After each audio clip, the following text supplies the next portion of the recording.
नमस्कार मित्रांनो, मी डॉक्टर ममता कन्नाडे. आज आपण कार्ल मार्क्सचा द्वंद्वात्मक भौतिकवाद किंवा विरोधविकासवाद सिद्धांत याचा थोडक्यात आढावा घेणार आहोत. सुरुवातीला आपण कार्ल मार्क्सचा जीवन वृत्तांत थोडक्यात पाहूया. औद्योगिक क्रांतीने समाजात भांडवलदारी उत्पादन पद्धतीचा पाया घातला. अशा या भांडवलदारी पद्धतीने कामगार आणि मालक असे दोन वर्ग निर्माण झाले. मालक वर्गाकडून कामगारांचे अधिक प्रमाणात शोषण केले जाऊ लागले. अर्थातच भांडवलशाहीमुळे समाजात अन्यायकारक वातावरण निर्माण झाले. अशा या भांडवलशाहीविरुद्ध ज्या अनेक विचारवंतांनी संघटित आवाज उठविला त्यामध्ये जर्मन विचारवंत कार्ल मार्क्सचा अग्रक्रम लागतो.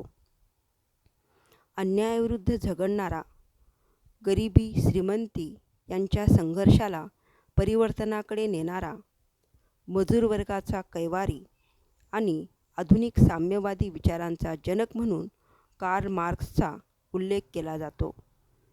त्याने समाजातील शोषित वर्गाची दुःखे अत्यंत साध्या, सोप्या व परिणामकारक शब्दात जगापुढे मांडली.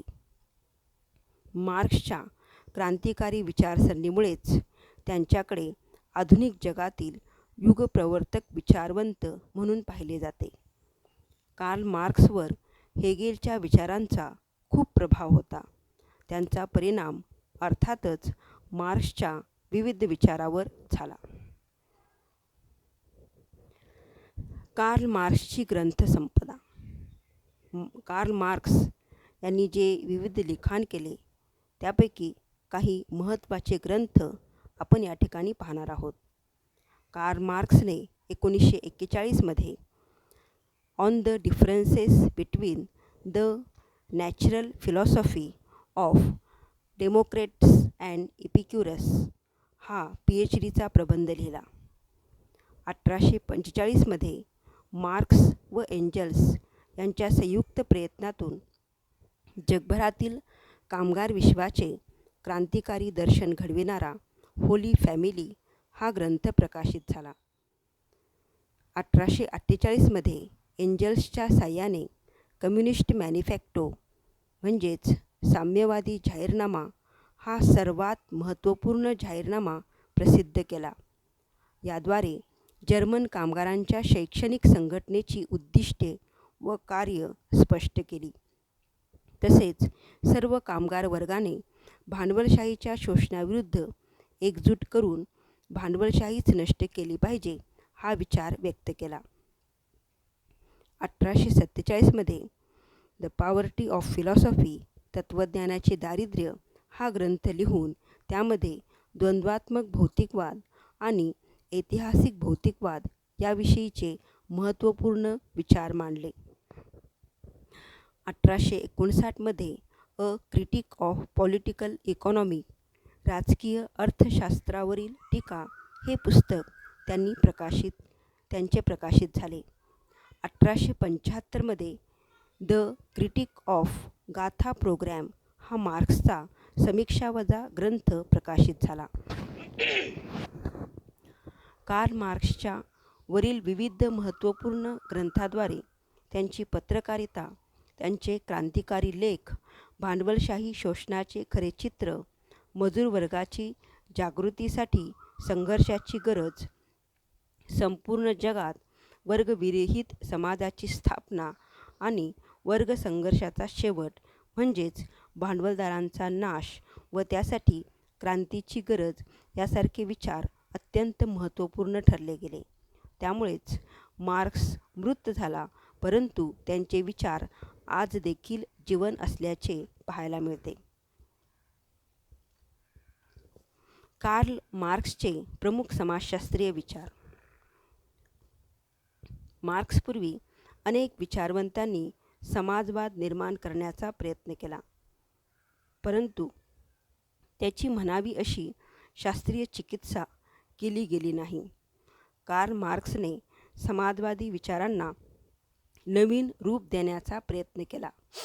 एका अर्थी मार्क्सच्या प्रयत्नामुळेच समाज संघटित करण्याचा प्रयत्न झाला. किंबहुना त्यांच्या समाजवादी विचारसरणीमुळे पूर्व युरोप, चीन आणि डाव्या विचारसरणीची राष्ट्रे प्रभावित होऊन तिथे समाजवादी क्रांतीला सुरुवात झाली. मार्क्सने आपल्या समाजशास्त्रीय विचारामध्ये श्रम, मूल्य, भौतिकता यांना आधारभूत मानून श्रमाला योग्य स्थान मिळावे आणि श्रमिकाला त्याचा योग्य मोबदला मिळावा अशी आग्रहाची भूमिका स्वीकारली.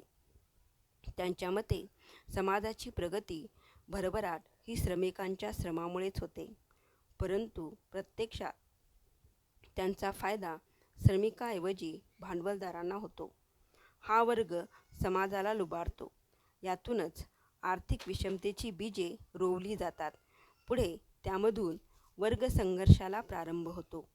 समाज क्रांतीच्या दिशेने वाटचाल करू लागतो.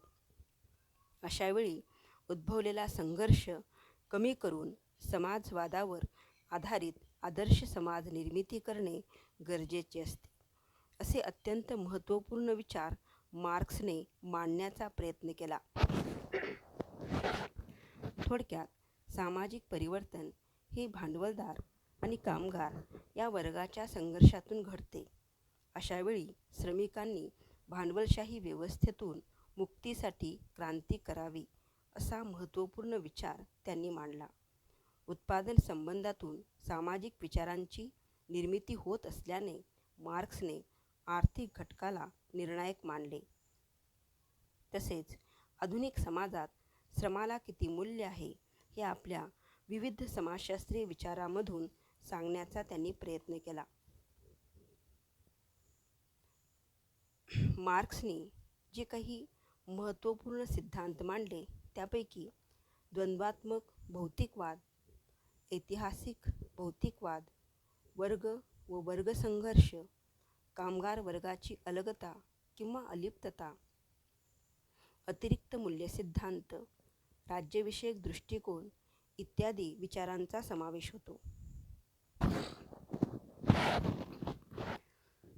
कार्ल मार्क्सचा द्वंद्वात्मक भौतिकवाद किंवा विरोध-विकासवाद संकल्पना. मार्क्सने आपला द्वंद्वात्मक भौतिकवाद सिद्धांत 1846 मध्ये जाहीर केला. तो हेगेलच्या तत्त्वज्ञानावर आधारलेला होता. मार्क्सच्या समाजशास्त्रीय विचारातील सर्वात महत्त्वपूर्ण सिद्धांत म्हणून द्वंद्वात्मक भौतिकवादाकडे पाहिले जाते. मार्क्स म्हणतो, हेगेलने द्वंद्ववादाला वैचारिक क्षमतेवर उभे केले, परंतु मी हा सिद्धांत भौतिक किंवा वैज्ञानिक आधारावर उभा केला. त्याने या सिद्धांताद्वारे संघर्षवादी विचारप्रणाली विशद केली. मार्क्सच्या या सिद्धांताची उभारणी हेगेलच्या तत्त्वज्ञानावर आधारित असल्याने आपण प्रथम हेगेलची भूमिका व त्यानंतर कार्ल मार्क्स यांची भूमिका समजावून घेणार आहोत. हेगेलचा द्वंद्ववाद.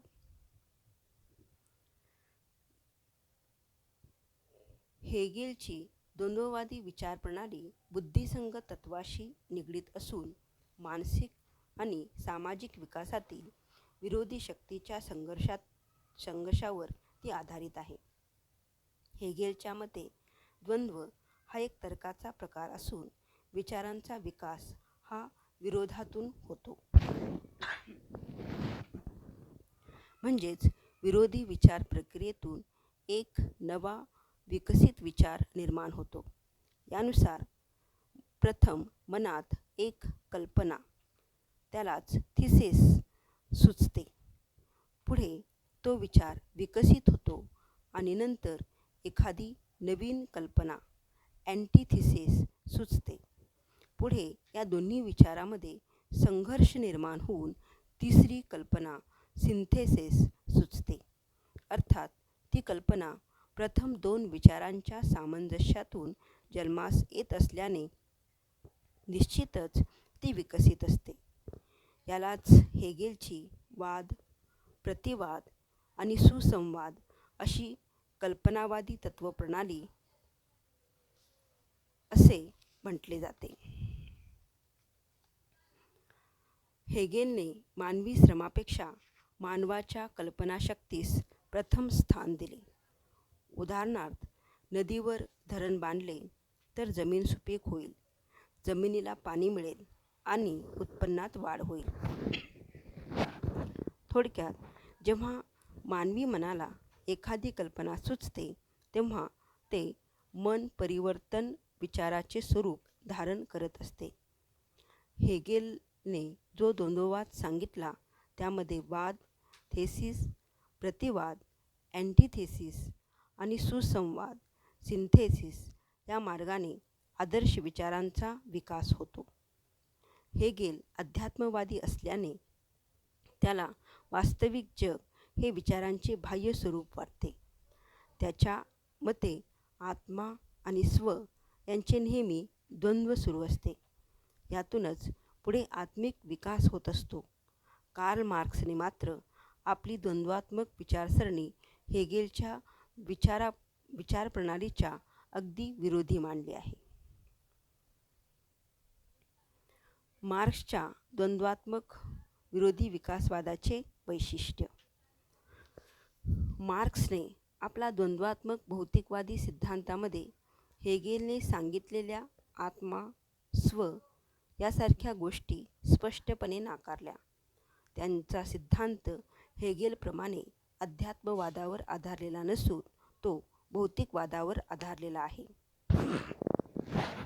भौतिक या शब्दाचा साधा अर्थ डोळ्यांना दिसणारे अथवा प्रत्यक्ष अनुभवास येणारे विश्व असा होय. मार्क्सच्या मते आधी भौतिक सृष्टीत बदल होतात व नंतर कल्पनासृष्टीत बदल होतात. जगातील प्रत्येक बदलाचे कारण द्वंद्व असल्याने मानवाने नेहमी वास्तवतेचा विचार केला पाहिजे. समाजाच्या बाबतीत हा सिद्धांत मांडताना मार्क्सने समाज विकास म्हणजे एक भौतिक आर्थिक संघर्षाचे फळ आहे असा महत्त्वपूर्ण विचार प्रकट केला. त्यांच्या द्वंद्वात्मक भौतिकवादी विचारांचा मूलाधार वैज्ञानिक असल्याने हेगेलपेक्षा हा सिद्धांत खूप प्रचलित झाला. मार्क्सच्या द्वंद्वात्मक भौतिकवादाचे पहिले महत्त्वपूर्ण वैशिष्ट्य म्हणजे वस्तूचे अस्थायी स्वरूप. मार्क्सच्या द्वंद्ववादी दृष्टिकोनानुसार विश्वातील कोणतीही वस्तू खऱ्या अर्थाने स्थिर नाही. प्रत्येक वस्तूचा विकास होतो आणि विनाशही घडून येतो. याचा अर्थ उत्पत्ती, विकास आणि लय हे निसर्ग नियम हे प्रत्येक वस्तूला लागू होतात. हे परिवर्तन विरोध विकासाच्या तत्वावर होत असते, म्हणजेच ते कधी सरळ होत नाही.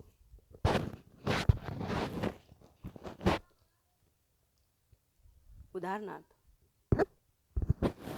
पाणी गरम केल्यानंतर ते बराच वेळ गरम राहते. त्याची लगेच वाफ होत नाही. मात्र एका निश्चित अवस्थेनंतर परिवर्तनाचा हा क्रम संपुष्टात येतो. मानव समाजात देखील निश्चित अवस्थेनंतर जुनी समाजव्यवस्था संपुष्टात येऊन त्या ठिकाणी नवीन समाजव्यवस्था प्रस्थापित होत असते. वस्तूतील आंतरविरोध किंवा परस्पर संघर्ष. कार्ल मार्क्सच्या मते सर्व वस्तू किंवा घटना यामध्ये नेहमी परस्पर संघर्ष होत असतो.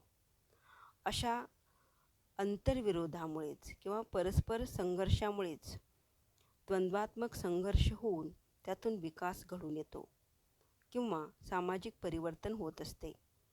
उदाहरणार्थ, भांडवलशाही समाजनिर्मितीमुळे सरंजामशाही समाजाचे अस्तित्व संपुष्टात आले.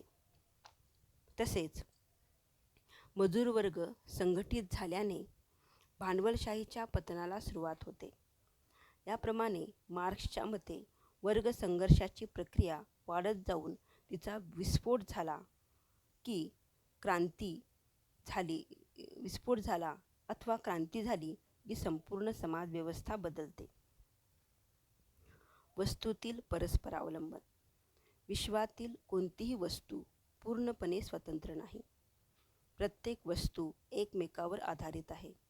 उदाहरणार्थ, पाणी एका विशिष्ट बिंदूपर्यंत तापवले की त्याची वाफ होते, परंतु पाण्याचे तापमान किती झाल्यावर त्याची वाफ बनते हे मात्र हवेच्या दाबावर आधारित असते.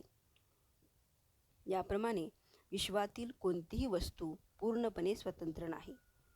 एक व्यक्ती दुसऱ्या व्यक्तीवर अथवा एक समाज दुसऱ्या समाजावर आधारित आहे. भौतिक पदार्थ हा मूलाधार आहे. मार्क्सच्या विरोध विकासवाद सिद्धांतानुसार भौतिक पदार्थच विश्वाचा मूलाधार आहे. सर्वप्रथम वस्तूचा विकास झाला व त्यानंतर जाणिवेचा विचार विकसित झाला. म्हणजेच मार्क्सच्या वरील सिद्धांतानुसार पदार्थ प्रमुख असून विचार गौण आहे. बाह्य जग वास्तव असल्याने आपल्या मनाप्रमाणे त्याचा विकास होत असतो.